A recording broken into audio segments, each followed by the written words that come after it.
আমি বাজারে গেলে আমাকে সবাই টাকলা বলে ডাকে।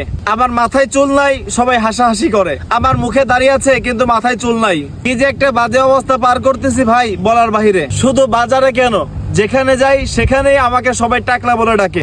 এই টাক মাথা নিয়ে সমাজে চলাফেরা করা যে কত কষ্টের, যার টাক শুধু সেই জানে। এই একই কথাগুলো বলছিলেন সাভার থেকে এক ভাই। সে পরবর্তীতে আমাদের এই হেয়ার কম্বো প্যাক নিয়ে তার মাথায় চুল গজিয়েছে। আলহামদুলিল্লাহ, আমাদের এই হেয়ার কম্বো প্যাকে 100% টাক মাথায় চুল গজাবে গজাবে গজাবে ইনশাআল্লাহ, কথা দিলাম। ভাই গজাচ্ছে, আমাদের হাজার হাজার কাস্টমারের মাথায় চুল গজাচ্ছে আলহামদুলিল্লাহ। এটা শুধু আমার কথা না, আমাদের হাজারো কাস্টমারের কথা। আপনি যদি হাজার হাজার পেজ থেকে প্রোডাক্ট দিয়ে থাকেন, কোনো কাজ হয়নি, লাস্ট একটিবার আমাদের প্রোডাক্টের উপর বিশ্বাস রাখে দেখতে পারেন। এই ভাইকে বিশ্বাস করতে পারেন, এই ভাইকে বিশ্বাস করে লাস্ট একটিবারের মতন প্রোডাক্ট নিয়ে দেখতে পারেন। আপনার টাক মাথায় চুল গজাবে, চুল পড়া বন্ধ হবে, সাদা চুল কালো হবে ইনশাআল্লাহ। তাই এখনই অর্ডার করতে অর্ডার নাও বাটনে ক্লিক করুন। আপনার নাম, ঠিকানা, নাম্বার লিখে অর্ডার কনফার্ম করুন, অথবা আমাদের স্ক্রিনে দেওয়া ফোন নাম্বারে যোগাযোগ করুন। ভালো থাকবেন। আসসালামু আলাইকুম ওয়া রাহমাতুল্লাহি ওয়া বারাকাতুহু।